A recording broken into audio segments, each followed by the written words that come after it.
Hello guys, David Vose here. Another beautiful day here in paradise. Looks like some clouds are rolling in and it might just rain a little bit this evening. Yesterday it was supposed to rain, but it just sprinkled for a couple minutes and that was it. So I was disappointed. But I hope you're having a wonderful day where you are.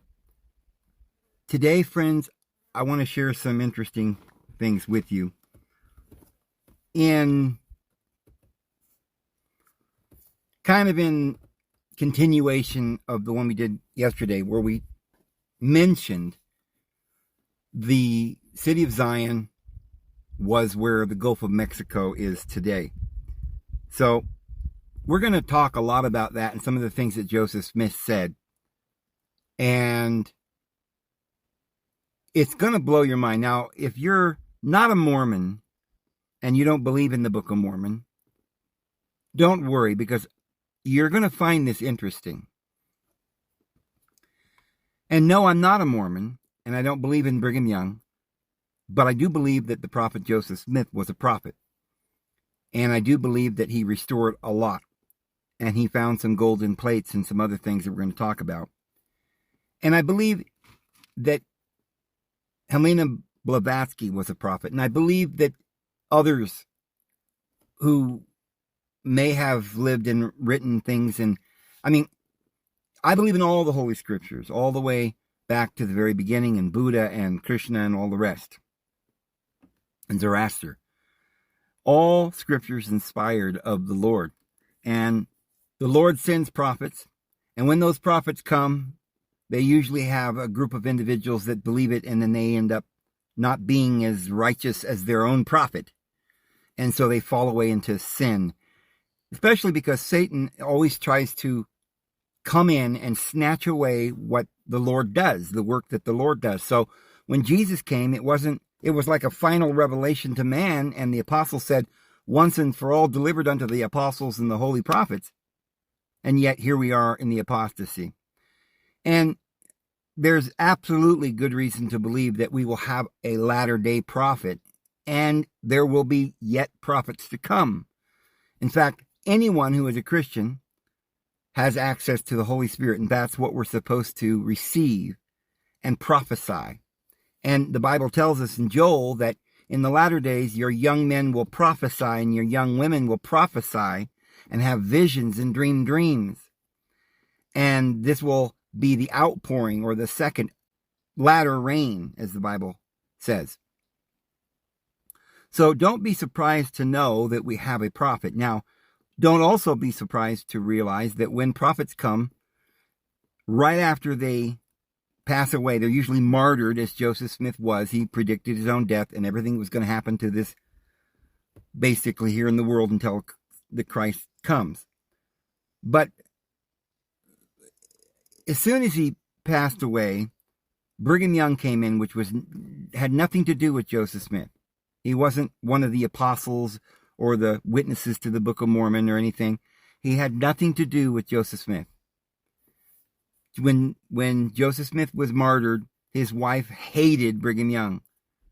And Brigham Young burned down Emma Smith, Joseph Smith's wife, burned down her house and persecuted the actual apostles, threatened them, and ran them out of Nauvoo, and they went in different directions. And other groups, not only the Latter-day Saints, followed Joseph Smith. There were many other groups and the majority of people that were following Joseph Smith and listening and believing in him did not go with Brigham Young to Salt Lake City.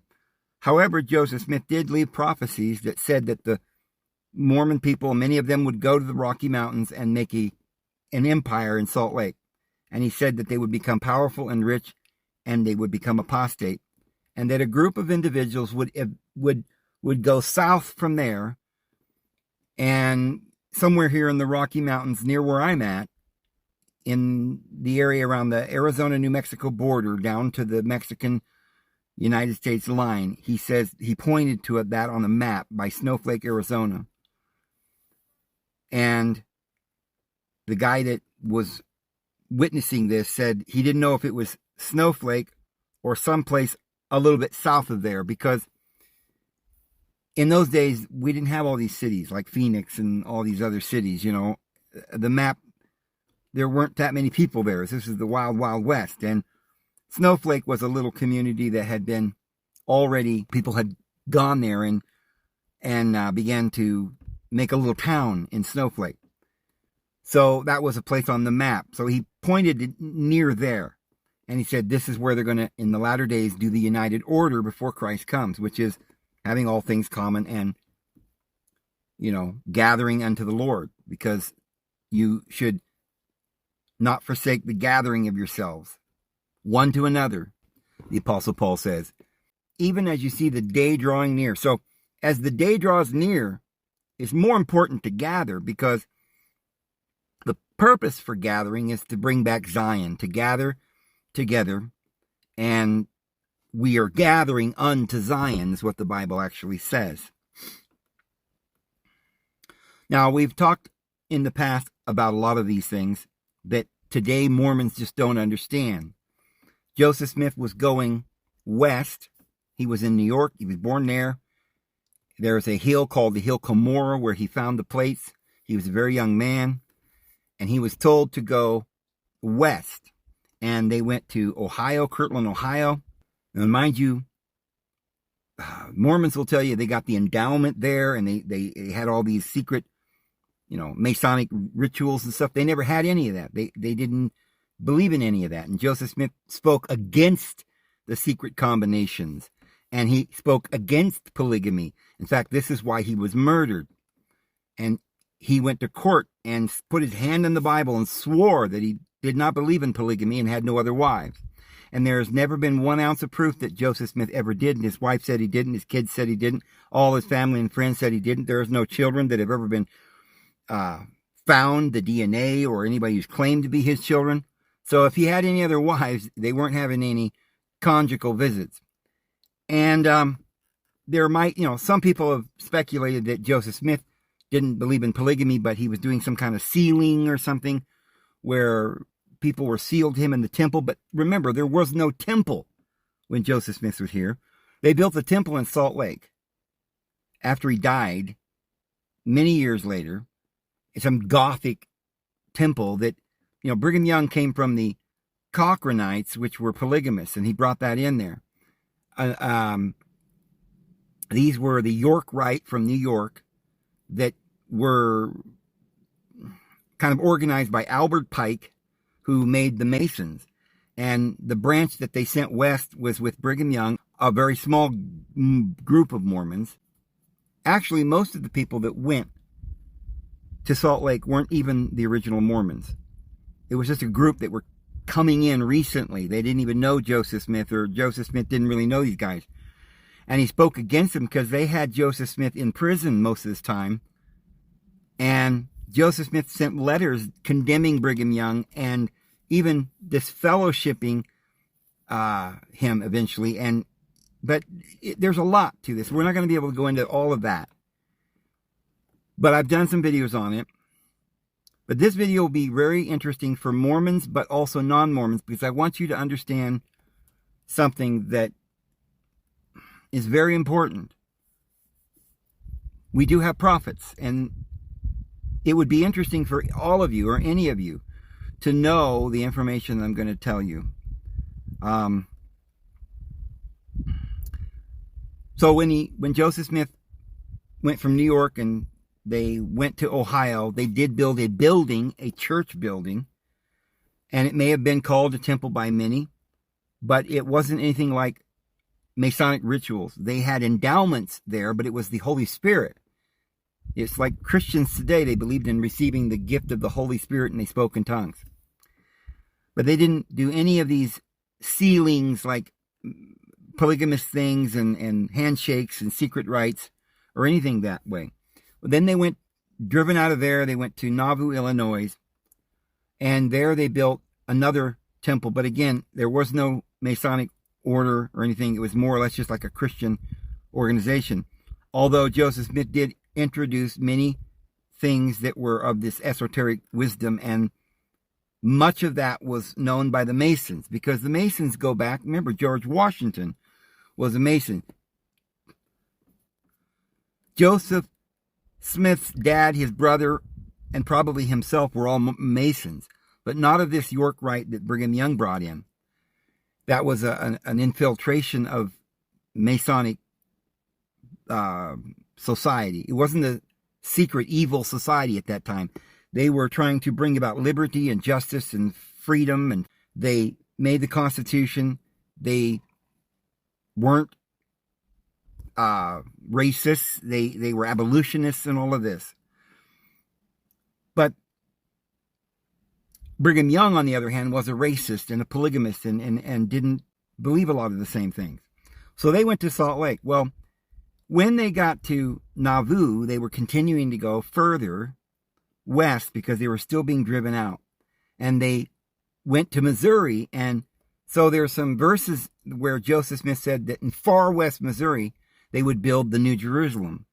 And that, well, there's so much that we could cover. But what people don't know today, and Mormons I don't think understand, is at that time, Missouri was not the state that we have now. It was the territory of Missouri.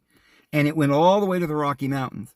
And Joseph Smith said that Adam onde Ammon, which would be where they would build the New Jerusalem, would be in the mountains. It was the mountains of Adam onde Ammon. And he always said that in the mountains is the prophecy that they would build in the heights of the mountains. They would build in the everlasting, eternal mountains, which is the Rocky Mountains that goes all the way around the world. We've talked about that, in a ring of fire, and these mountains go all the way around the world, down the Aleutian Islands and down through Taiwan, down to Antarctica and up and around through Argentina and back up Japan and around the Aleutian Islands. This is the whole earth. All the land masses of the world is in that circle. And on the other side of that mountain circle is ocean. The whole bottom of the earth is the abyss. So the prophecy would be that they would go to the everlasting eternal mountains. Joseph would be a multitude, and all the nations would go, and the houses would be around the peripheral of this circuit, the center of which was Heliopolis. Now, Joseph Smith taught that the Garden of Eden and Adam and Cain and Abel, and they were here in America. Now, somewhere in the area we call the United States is where Adam in the garden was. And not only does Joseph Smith tell you all this information can be confirmed with books that we've dug up after Joseph Smith died. So in the book of Jasher and other books, book of Adam and Eve and different apocryphal writings, we find that when Noah got in the boat, he took Adam's bones, and he was told to go, and wherever the boat landed, and the boat landed over there on Mount Ararat, is where Noah's boat landed. And they made their way to the top of some mountain. And I've said that the Mount Ararat really is not that mountain we see over there called Ararat today. That just was named that years later. But remember, this is before, right at the flood time, and there weren't all these nations to, all the places in the earth weren't named and everything. But Ararat is the same root word, basically the exact same word as the word for earth, Eretz. And so he landed at the top of the mountain of Eretz, which is the land masses of the world, which is a mountain. And the center of all the continental land masses after the flood, not before the flood, but after the flood, because the earth was changed when the flood came. It was a cataclysm, whatever. But after the flood, the land masses are somewhat similar to what they are today. They haven't changed much in the last few thousand years. The very center of that is Heliopolis today, around Cairo, Egypt, is where the Great Pyramid is. That's the center of all the geographical land masses of the world. And it's the top of the mountain, or Mount Zion. And Adam's bones were buried beneath the Great Pyramid. And so, those three great pyramids, and there was originally a fourth pyramid, which was where Cairo is today, right where they built the city of Cairo. But in the ancient days and in the Bible, it calls that the Kiriath Arba. And Kirioth means city, and Arba means the four, or the city of the four great pyramids, which were tombs or monuments unto great deities. In our Bible, the patriarch Adam is our forefather. In the Egyptian, Sumerian, and Babylonian, he is also their forefather. The deities had children with men, and they were our fathers, you know. So Zeus had Hercules, and Hercules had children all the way down to Alexander the Great and the Caesars. And so in our Bible, Hercules is Samson, and Samson is a lineal descent that holds the right of priesthood. So all of these are talking about the same thing. So Adam was buried over there, and this is place of the skull, which is where also Jesus died, at the place of the skull. And if you notice, there's an empty tomb in the Great Pyramid. So we've talked about all of this, but I'm just covering it real briefly. Now I'm going to get into some other things here. It's very important. So the Garden of Eden was originally here in America. Now things have changed a little bit. The whole Gulf, where we see the Gulf in the Gulf of Mexico and there at Texas and down around through Florida, you see this big hole. Well, Joseph Smith said that was taken up. That was the city of Enoch, the original city. Now, the place that Joseph Smith said when he finally got to Missouri, and then they took him to jail and they murdered him. So they never made it. They were on their way to the western Rocky Mountains when he died. They weren't going to just stay there in that little state of Missouri. That never was intended. They were going to the Rocky Mountains, and all of his prophecies and everything he was talking about was the Rocky Mountains. And there is a prophecy that we'll talk about where Joseph Smith pointed, as I said, to this place called to the place on the map that looks like where Snowflake, Arizona is, or somewhat southern, or somewhat south from that towards the Mexican border. And somewhere in that area, probably along the New Mexico-Arizona line down to Mexico and up to St. George, Utah. We're going to talk about St. George, Utah, because Brigham Young had heard Joseph Smith say things, and he was with people that knew Joseph Smith very well, and he used to talk about some of the things that Joseph Smith said.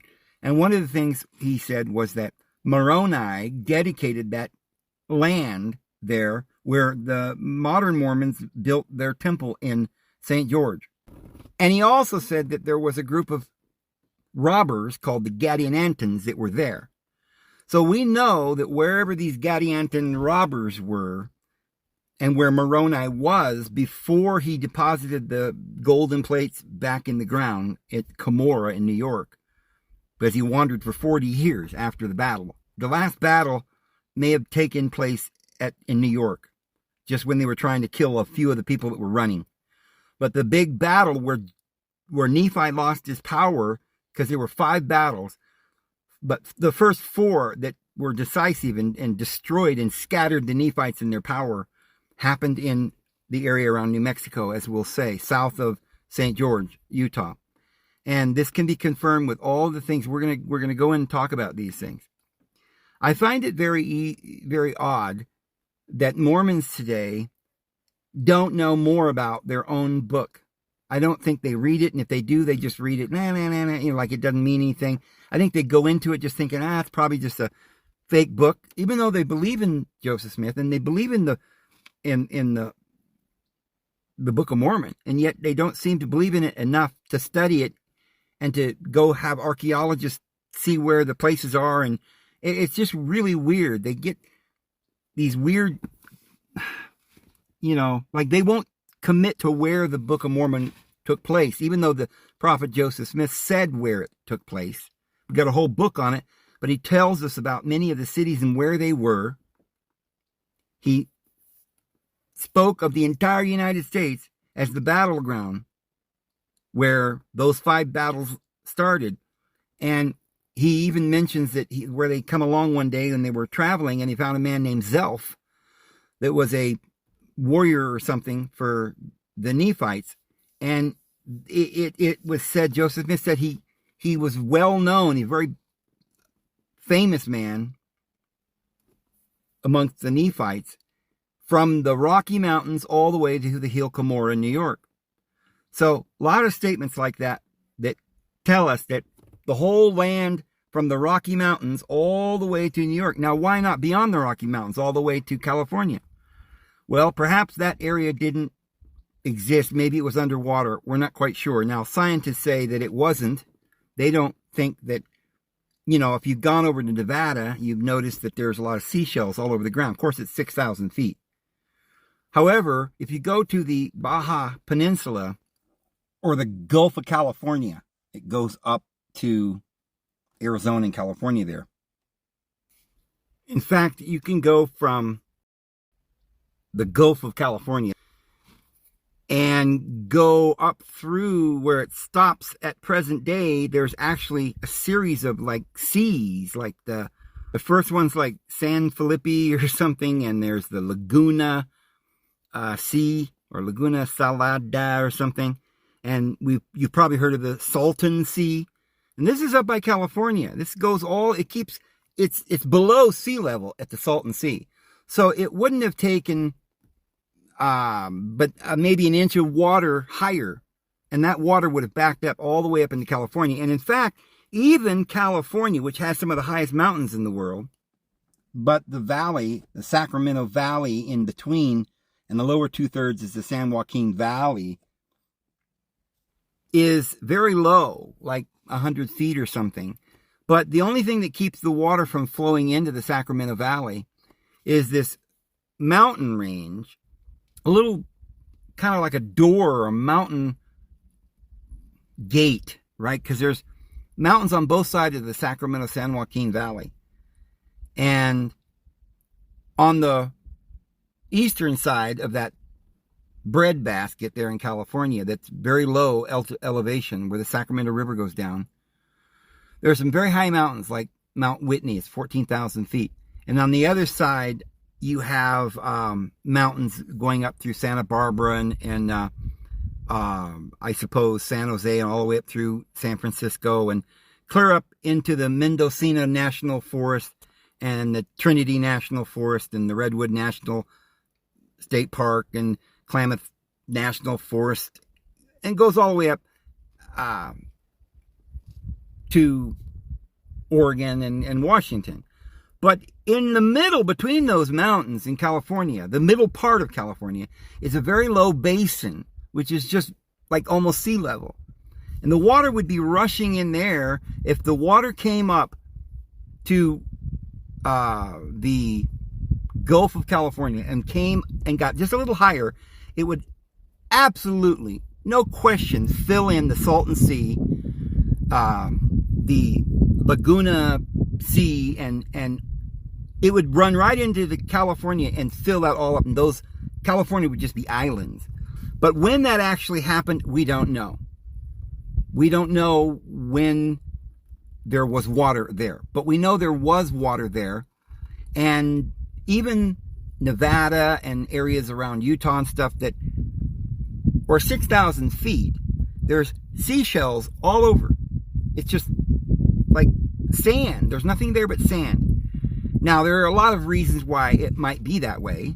The whole earth could have been flooded at one time. Some people say that's proof of a worldwide flood.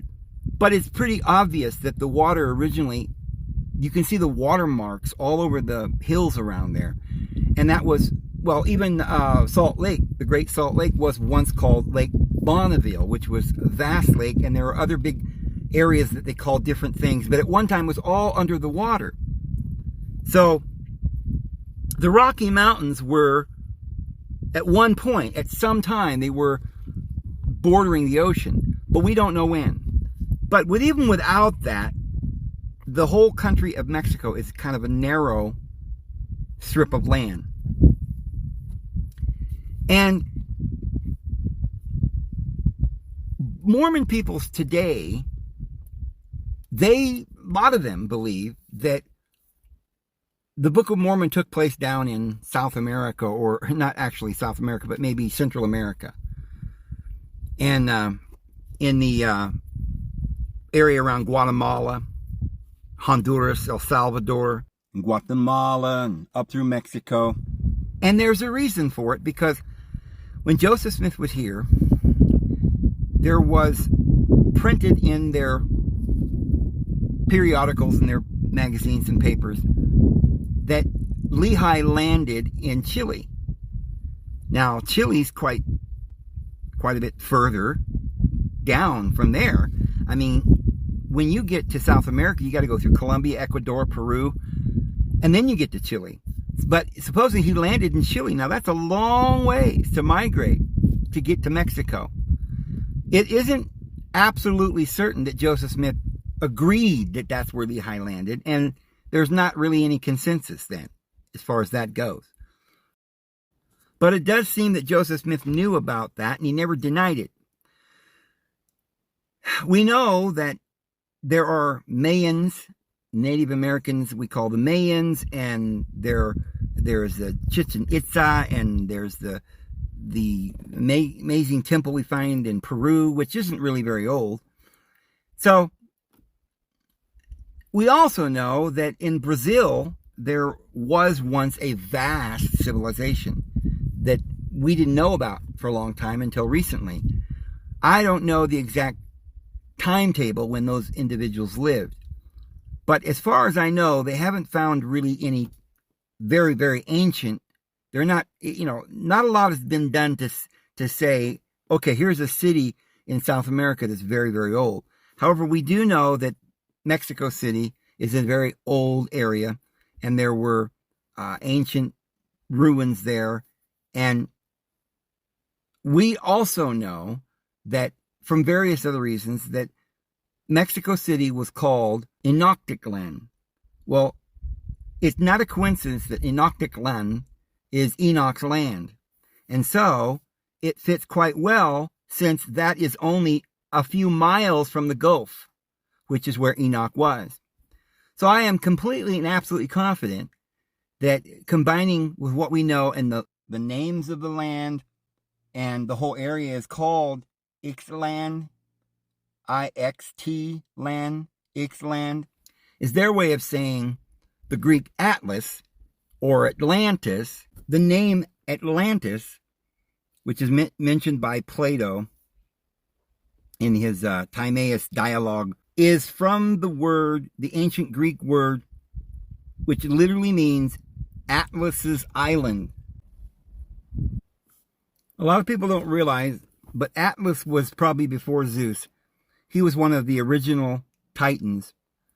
And there was a garden there, and Atlas was punished to hold up the world. I guess he couldn't hold it any longer, and it fell, right? And that's the fall of Atlantis. But he was punished and thrown out of the garden just like Adam. Atta and Atlas. Atlas is a derivation of Adam. You probably remember I've talked a lot about my original teacher, the shaman Don Juan, the last of the Nuha. The Nuha Indians, sometimes people pronounce it Nuhatl. The Nuha Indians, which is what the Book of Mormon's about, the Nephi, or the Nephites, but his name was Nephi. The way that Nuha came down to us through different channels. In the Book of Mormon, it's Nephi, but the Native Americans will say Nuha, because they didn't pronounce it F. And then the Spanish came along and made it more of a V, and they became the Navajo. But the last shaman priest of the Nuha Indians had a student named Carlos Castaneda. And Carlos Castaneda, he wrote a whole bunch of books and wrote down his teachings. Now, another one of his disciples was a man that I lovingly call Rusty, that I met on the Canadian-Idaho border. And he was my teacher. And so he had these teachings that came down through the Native Americans, the true teachings, not just some of the legends and stuff that you learn today, but this is the real hardcore spiritual esoteric wisdom that was taught to me through Rusty. Now, one of the books that he had was The Journey to Ixtlan. Ixtlan is just like Tenochtitlan, has a T at the beginning, but the T's were silent. It's Enoch's land. You can literally see the roots in the words even to this day, because they spoke a kind of ancient language that's very close to the Egyptian Hebrew language. And so it still holds the sounds very closely, except for some letters that we can't pronounce quite the same. So Ixtlan is a very magical land, and it is the original Atlantis, or the land before the flood where Adam dwelt. So when we say, or Joseph Smith or anyone else says, that the New Jerusalem will be built upon this land, wherever it's going to be built, it's not really the exact location for the city of the New Jerusalem, because the New Jerusalem will probably come down out of heaven at some point at the end of the 1,000 years, and according to Joseph Smith, be right there where the Gulf is. And right there where that Gulf is, there is no land. Now, there has been some discoveries of vast pyramids and cities that would rival the ones in Egypt or more under the water. And perhaps I'll show you some pictures of that here. But according to Joseph Smith, when they got to Missouri and he was taken to prison, he said, you're going to go west and you're going to go to the Rocky Mountains and build the New Jerusalem. Well, to build the New Jerusalem, what are we going to do? We're going to build many places, communities, and each of the places where we have a community, we'll call it the stake of Zion. It's not actually the entire Zion we're building, because the Zion's going to cover the whole United States proper. And the middle of it will eventually be somewhere in the Gulf of Mexico, which is not far from Mexico City, and it's also not far from the borders around Texas and all the way over into New Mexico and stuff like that. So there were many places and many cities, and all of these ancient cities will be rebuilt.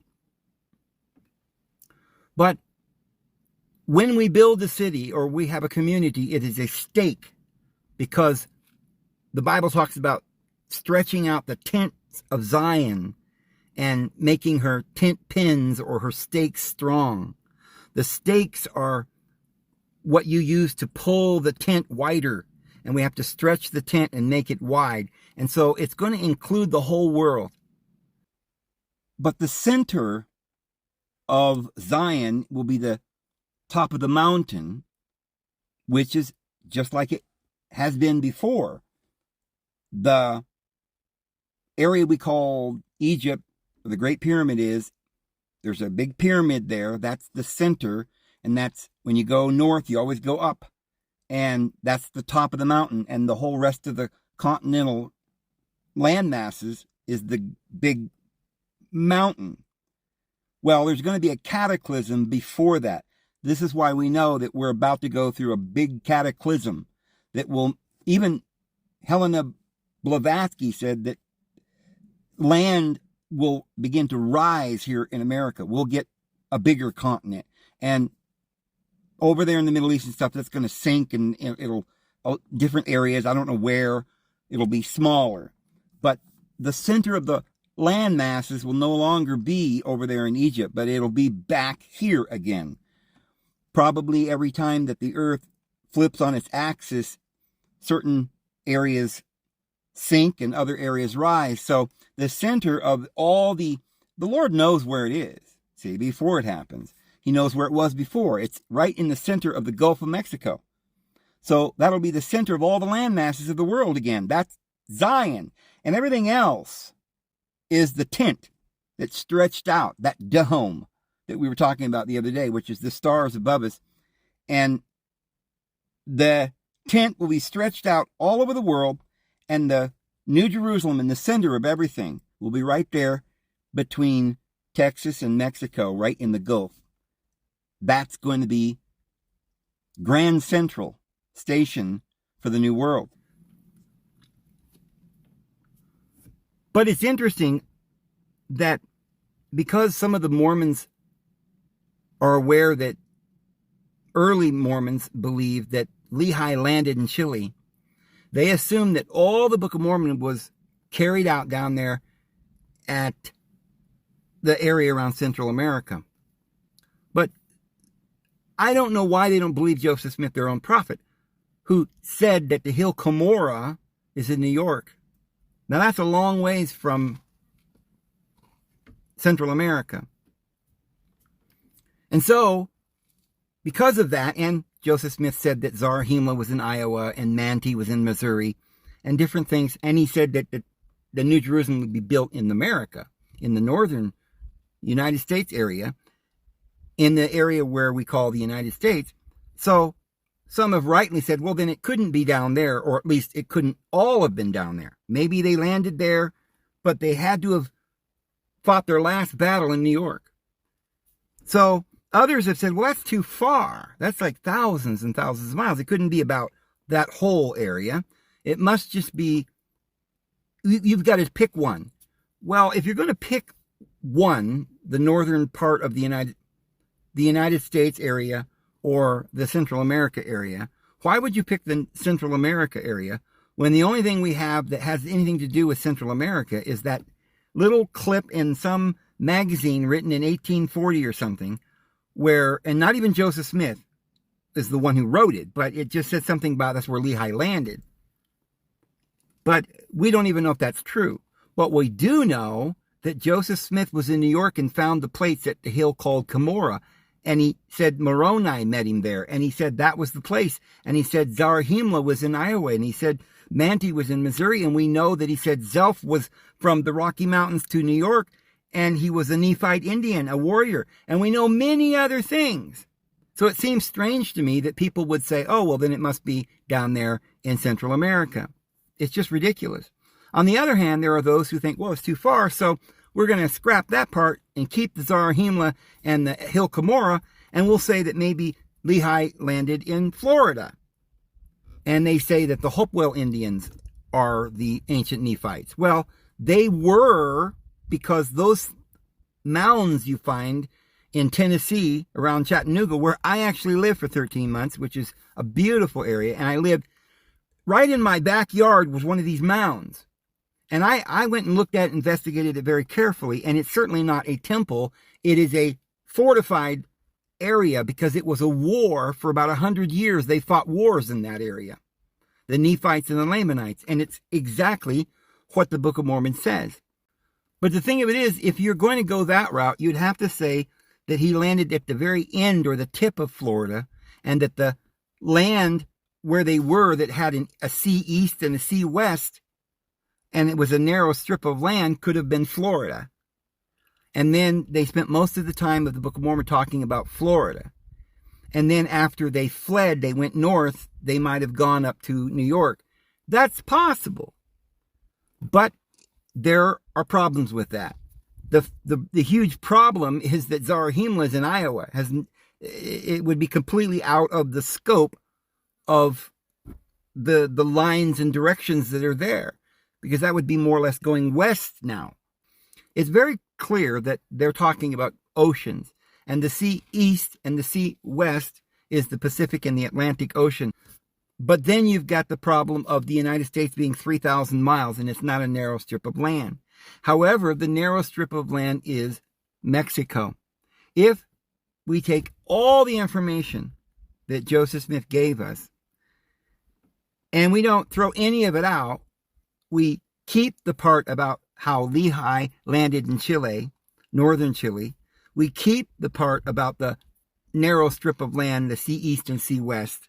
We keep the part about them going north and ending up in Zarahemla, which is Iowa. And then finally, the last battle they had in the area around New York at the Hill Cumorah.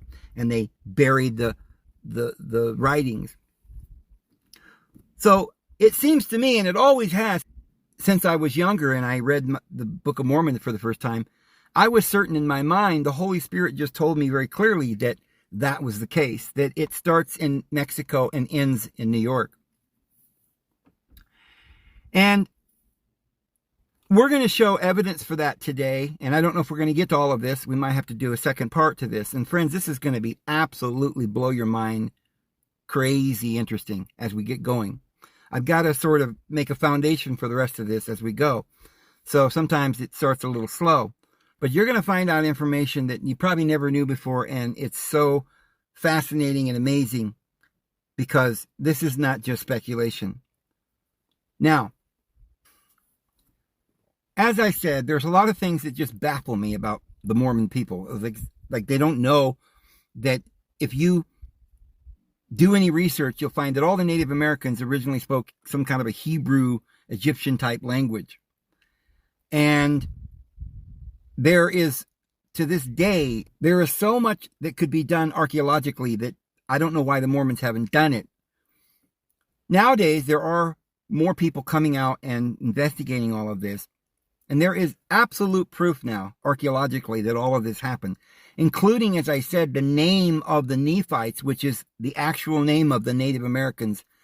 The Pueblo Indians were called the Nuha Indians, which is the Nephi Indians. Now, as I said, the lack of understanding that Mormons have for their own book is amazing to me, because Mormons will always tell you that the Book of Mormon plates, the golden plates, were hidden in the ground in New York at a place called the Hill Shim. And they say that's the last battle, and that's where Moroni was, and all the plates and the Lehona stone and the sword of Laban and everything there and the breastplate and stuff was hidden there. And it's not true. The Book of Mormon actually says that there was another hill where all of this was buried. And that hill was called the Hill Shim. S-H-I-M. The Hill Shim was in the land of Antum. And it was near a city called Jason, which today we could translate Jesus or Joshua or something. I think they've mistranslated that today. I mean, the Book of Mormon is actually mistranslated because the original version of it was translated some couple of different times and some words were changed because Brigham Young just didn't like a couple of things. And for one thing, in the Doctrine and Covenants, they just ripped out the part that you should be a husband of one wife and that polygamy and secret societies and secret combinations is wrong. And they just ripped it out and put another revelation in there telling you have to be a polygamist. They were just very, very bad people. But not only having polygamous relationships, but pedophilia was involved. Many of their young wives were very young, even like 13 years old. But what's really interesting is that since they have refrained from telling the people, the Mormon people, where all these things and events occurred, which you could easily find if you read the Book of Mormon, and we'll go through it here. Maybe we'll get through some of that today, and then tomorrow we're going to get in some really interesting stuff. But if you go through the Book of Mormon, it's very clear that there was 5 battles. And the actual battle where Nephi lost his power, we know when that was, and we know what that's about, because Joseph Smith gave a prophecy before he died and said that, pointing to Snowflake, Arizona, that's where Nephi lost his power. And if that's true, and it is, then we know that is somewhere near this Hill of Shim. The Hill of Shim is where all of the engravings and the writings and the armor and the sword and these crystals and jewels and all of these things were hidden up in the earth. Now, Moroni's father, was commissioned to take some of the plates from that mountain, from that hill, and add to the plates of Nephi and add to it. But there were many other thousands and thousands of engravings and writings that he did not disturb. And then after he finished writing what he saw, and he witnessed the whole thing, all the battles and everything. And at the end of that, he handed them to Moroni, and he died. And he witnessed all of their fights and things. And he never went to New York. He was still in this area called the land Antum. Now, people have tried to understand where this land Antum is. Wherever Antum is, the Hill Shim is. And wherever this Hill of Shim is where all the golden plates and all the ancient histories and things are to this day. In fact, even though Joseph Smith did find the golden plates that had the plates of Nephi at the Hill Shim, But it does tell us in the Book of Mormon that Mormon, before he died, gave the plates to his son Moroni, who wandered around for 40 years and ended up taking him back to the Hill Shim. And then there's those who believe that the Hill Shim must be 6 miles away, right next to it in New York. They're right there together. Why would you dig up when there's this last battle and you're going to steal the plates, right? They're going to take these golden plates and all this treasure. And why would you then say, well, we've got to protect them, so let's go over here 6 miles and bury them in another hole? No. They got these things and they took them back to where they had the fourth battle, which was beyond, far away, many, many miles away from the Hill Cumorah, in an area southwest. And that would be in the area around New Mexico, as we're going to find out. And so there in the area around New Mexico where I live, there is a mountain here somewhere, or a hill, that within it there is deposited all of this riches and gold and ancient wisdom and all the writings and the history of basically of the world, perhaps. The elite, or the Masons, the Templars, and the ancient ones, they knew all of this information. I mean, it was known by the kings and queens that sent expeditions, and that's why Coronado came to Mexico, and Coronado was looking for the city of gold. You see what I'm saying? These aren't just legends. Now, he probably never found it because he didn't have technology and stuff. It was just a boat and some spears and a couple of,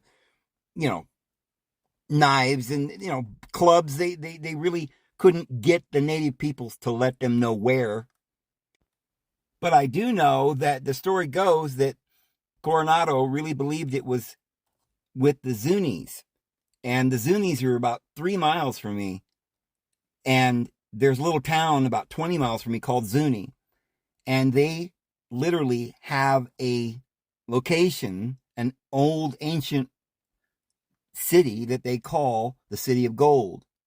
And evidently Coronado never found it. I haven't gone over there. I don't know if I can tour over there and stuff, but I'm going to look into that. Because there were many groups that came to America that had writings and histories that go all the way back to Adam. Now, this place called Antum, they have modern linguists have looked into it, and they have discovered that word means something about holding the water back. Now, there are several words, and this is one of the reasons why we know this is accurate. He didn't make any of this up, because there's lots of different little words that he will say in the Book of Mormon, like Iriantum. Iriantum has the word antum in it, but it's got the Iri at the beginning, and it tells you in the Book of Mormon what that word means. It says the many waters. So the many waters was called the Iriantum, but the antum is something to do with where the waters are held back. So probably a mountain range would hold the waters back if it's holding back the waters of the sea. The word Hill of Shim, or the word Shim, means a corridor or a storage place. So they've determined this because the Book of Mormon says that the language that the native people spoke was a reformed Egyptian, and that it had Hebrew and kind of Greek-looking letters in it. It was a different, not just regular Egyptian, but it was kind of a Hebrew Egyptian, because Lehi was from the Judean peoples, but they left there and lived some time with the Egyptians, and so it was a reformed Egyptian. And in this reformed Egyptian, they have determined the roots of these names, and they can clearly see that Iriantum is the many waters, or the ocean, and that Antum is where the waters are held back. In my own mind, it may indicate that there is a place somewhere over there where you'll find a certain kind of mountain that will hold back some area of water. And I've often wondered if it might not have something to do with the Grand Canyon, because the word water doesn't always mean ocean either. It can mean a great river. In fact, it does in the Egyptian language. And the Colorado is such an amazing river, a huge channel of water, that and in the past it may have had more water, of course, when maybe when glaciers were flowing and stuff. But there does, today we do have dams, but there could have been at some point some particular land formation that seemed to kind of hold the waters back, but it just eventually ran into the sea. And so somewhere near the Grand Canyon, it's possible that there is a hole in the ground or a cave or a Hill Shim where these writings and ancient things are deposited. Now, it's interesting too, we've done videos on this, but of course I didn't know some of the stuff I know now then. A lot of the stuff you're going to hear today is things I'm learning and this recently being made known. But there were newspaper articles some years ago, many years ago, there was a man who had found a cave in the Grand Canyon, and he said there were mummies and Egyptian gold and writings and jewels and all of this stuff, and he found it. There was a whole story written up in the newspaper, and you can still get that story online and read about it. Others have said that it's probably just a hoax and it's not really there. But what's also interesting is that in that very spot where he supposedly found this cave, there are different mountains, some of them, one of which it looks like a pyramid, and it's called some Egyptian name. I forget all the different names, but all the mountains and the canyons and stuff have Egyptian names. It's weird because it's almost like a map.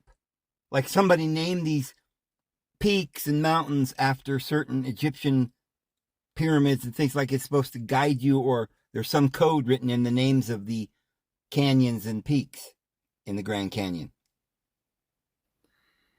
But anyway, we'll get to that later. There is another possible place for this Hill of Shim that we'll talk about. Might not be able to get to it today, but we'll describe and tell you about this place where we can prove that vast stores of gold and wealth and ancient bodies and skeletons and armor and coins and things were found, and that we now know the government has confiscated or hid or did something with it, and they fenced it off and made a military base. But we'll talk about that later. There is, in conjunction with that, there's another mountain that looks a little like Mount Sinai that I've talked to you guys about that's very, very near that other mountain. So that one was called Victorio's Peak, and that's further down by White Sands Nuclear Range or whatever it's called.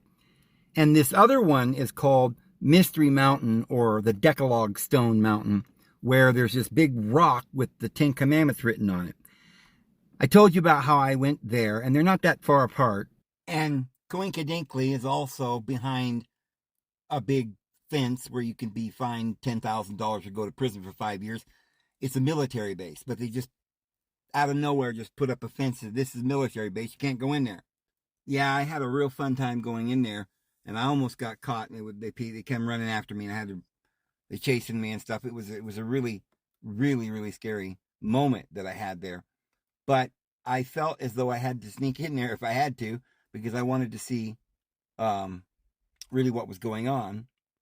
But it's another little mountain like Mount Sinai, and at the base of it is this big rock with the 10 Commandments written in paleographic Hebrew that they've proven is dated from 106 BC, which is also interesting because in the Book of Mormon, at the exact date, there's a story about a man, a prophet named Abinadi, who wrote on a rock the 10 Commandments.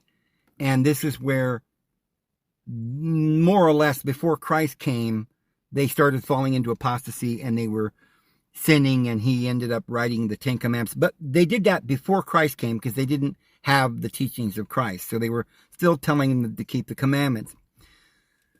So anyway, there's another place. And it was at that mountain, this place called the Mystery Mountain, not far from where I live here in New Mexico, where the Lord gave me a seer stone, or an oracle stone, a Urim and a Thummim with a plate. And I've talked about that in other videos. But we'll save that for the next video. But the Hill Shim could not possibly be located anywhere near the Hill Cumorah in New York. the Hill Shim couldn't be east of Cumorah. It has to be west and south of Cumorah, and we'll prove that. We'll find that this man in the Book of Mormon called Moron was living in the land of the Jaredites. We'll prove that the land bountiful is the United States, that the land desolation was Mexico, and it was by the West Sea. The West Sea has to be the Pacific Ocean, because there is no other sea in the West. It says that Moroni wandered, and then he passed by the Hill of Shim and came over. So this would indicate the coming over indicates a distance where he crossed over something, either some forest or some journey. And when he came to the Hill Cumorah in New York, it uses the expression that he came over.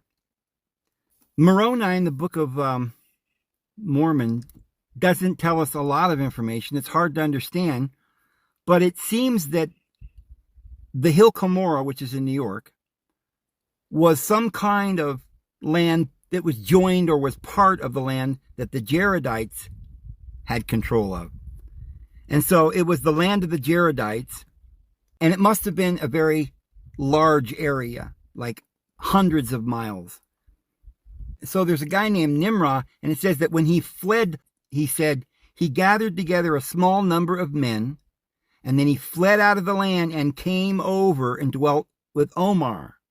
So he fled out of the land and came over. So coming over doesn't mean just crossing a creek. You're coming out of someone's land, their country, and you're coming over to another area. And when he came over, he must have traveled a great distance. So the area between the land of the Hill of Shim and the Hill of Cumorah was two different lands, and there was a migration or a coming over. So imagine Lehi lands in Chile, and there's a period of time where they're migrating, and they eventually get to Mexico City, and they build a city called the city of Nephi. And then they are living there in Mexico for a long, long time. These are the Pueblo Indians, the Nuha Indians. And then in the Book of Mormon, chapter 1, verse 3, it says, Amaron told Mormon, he was 10 years old, that when he got to be the age of 24, he would go to the land of Antom, unto a hill which shall be called Shem. So he's in Mexico, and he's told when he's 24, he was going to go to the land Antom, which is where the land holds the water back, unto the hill which shall be called the hill of Shem, which is a place of storage or depository. And so Mormon fled a place called Joshua, and that's located at the borders west by the seashore. Well, the seashore west has got to be the Pacific Ocean. So this is actually very accurate. It was by the sea west, or the western sea shore, which is the borders of the land desolation and bountiful. And so in Mormon chapter 2, verse 16, it says, it was in the 345th year that the Nephites did begin to flee from Joshua. So somewhere in Mexico is where the Nephites were. They began to flee because the Lamanites, which were down south of them, were coming up and beginning to war with them in Mexico. Before they were fighting the Lamanites. And they were pursued until they came even to the land of Jashen.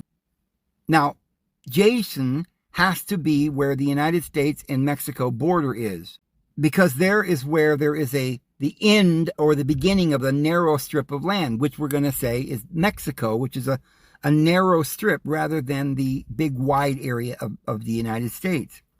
And so Mormon 2:17 says that the city of Jashen was near the land or the hill of Shem, where Amaron deposited the records unto the Lord, that they might not be destroyed. Now remember, they're battling there at the Mexico border. So the city Jashan is near the land of Anton, or the Hill of Shim. But it's not in there, it's near. And that's the land Shim, which is north of Jashan, on the route as they're fleeing, going northeast to New York, is where they deposit the records.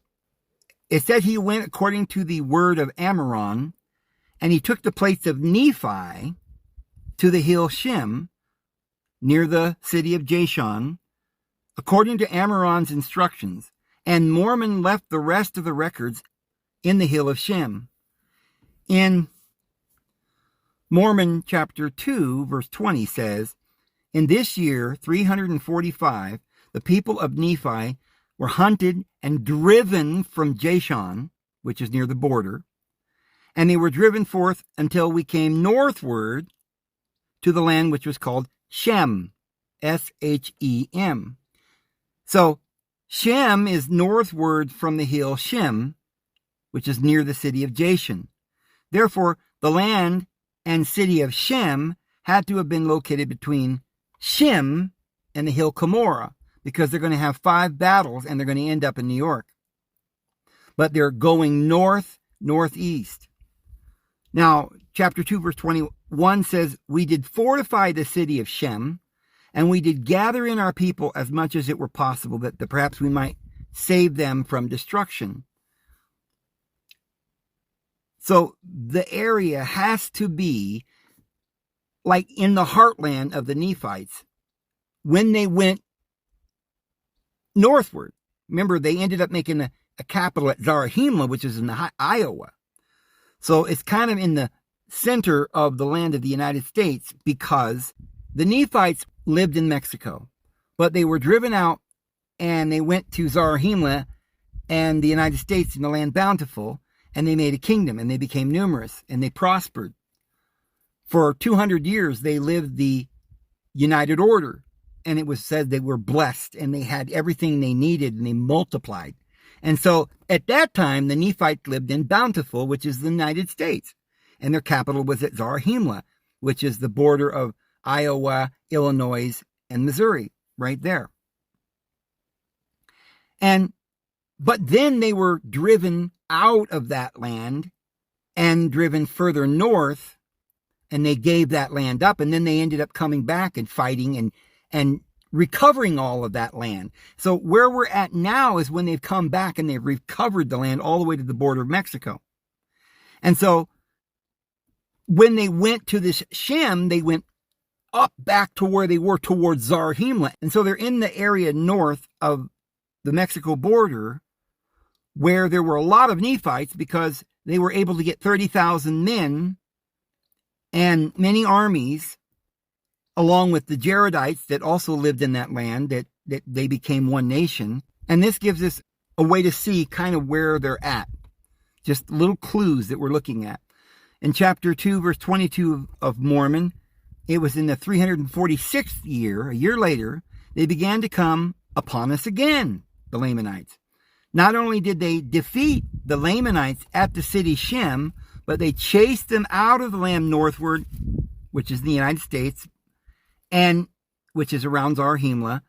And in the 349th year, the Nephites regained the lands of their inheritance, the land southward, all the way to Joshua on the West Sea. Well, the only where we have a West Sea is the Pacific Ocean. And so they were going towards the East Sea, where they were fighting. They were pushed them back to the West Sea and south, which is the southern border today, called the border of Mexico. And so this area that the Book of Mormon's calling Joshua was south of the Mexico border on the West Sea. And then in 227 of Mormon, it says, until we had again taken possession of the lands of our inheritance. So the lands of their inheritance was Mexico. 227 and verse 28, in the 350th year, we made a treaty with the Lamanites. And the robbers, those are the Gadi and Anton robbers, which Brigham Young said were in St. George and all over the United States. He said they had cities, the Gadianton robbers had cities all over the United States. We know that these Gadianton robbers were in Utah. And they sort of ganged up with the Lamanites, and the Lamanites and the robbers made a treaty with the Nephites. And the Lamanites gave unto the Nephites the land northward, which would be up in the United States, even to the line between the land desolation and the land bountiful. What is the line of the land desolation and bountiful? Well, it's a narrow passage and a small neck of land that divided the land north from the land south.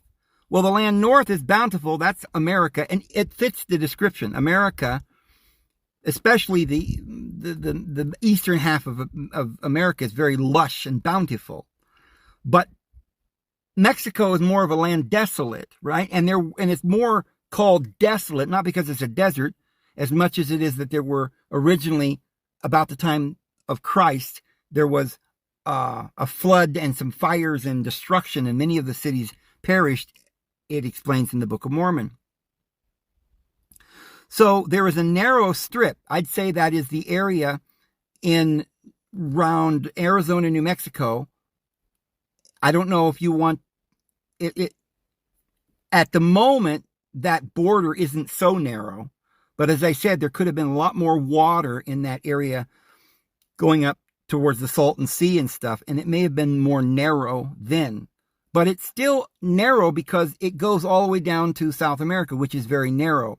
And that narrow strip of land comes to a place where it ends, and there's a line, and then there's the land northward, which is bountiful.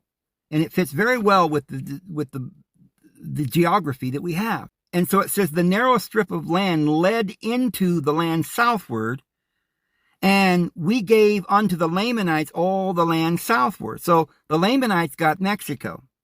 And from the line between the land desolation, or Mexico, and the land bountiful, the United States, they gave up all of the West Sea land bountiful, including the city of Joshua. So they didn't just give up Mexico to the Lamanites. They gave up the West Coast. Whatever was then above land, probably part of Arizona, that's where this land Joshua was.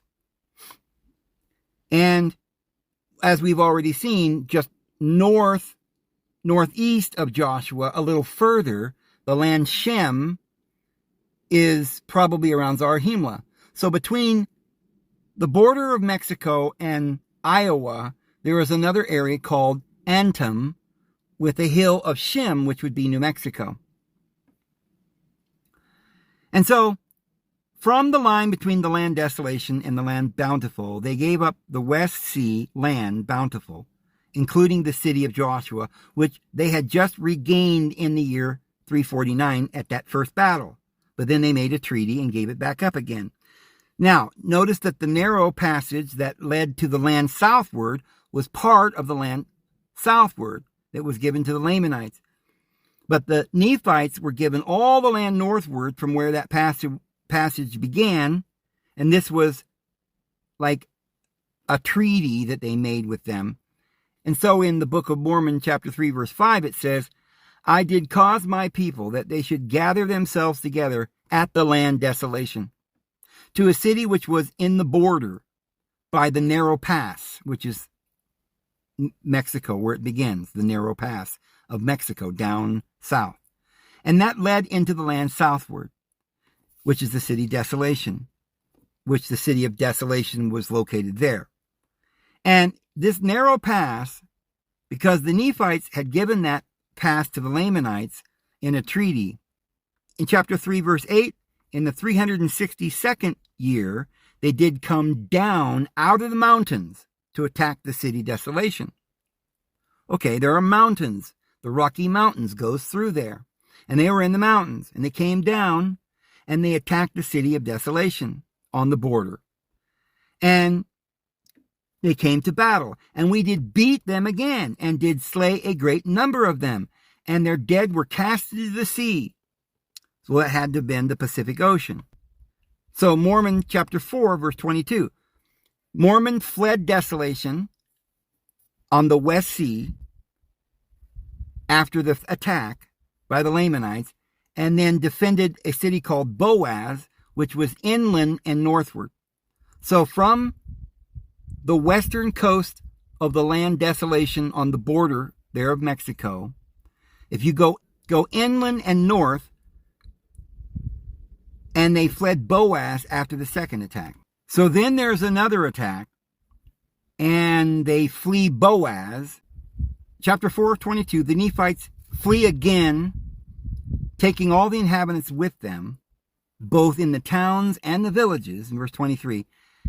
And now I, Mormon, seeing that the Lamanites were about to overthrow the land near the Hill Shim. So think of this really clearly. They're about to overthrow the land where the Hill of Shim is. And so he's going to hide this stuff in the ground. But most Mormons think that the Hill Shim is over by the Hill Cumorah in New York, 6 miles away or something. Well, wouldn't it be the same land, 6 miles difference? If they're about to overthrow this land, are you going to dig it up and go bury it 6 miles somewhere else in the same land while the battle's going on? No, he fled with that back across, and he crossed over back to their first inheritance, which remember, is near the Hill of Shim. Therefore, I did go to the Hill Shim and did take up all the records which Ammoron had hid up unto the Lord.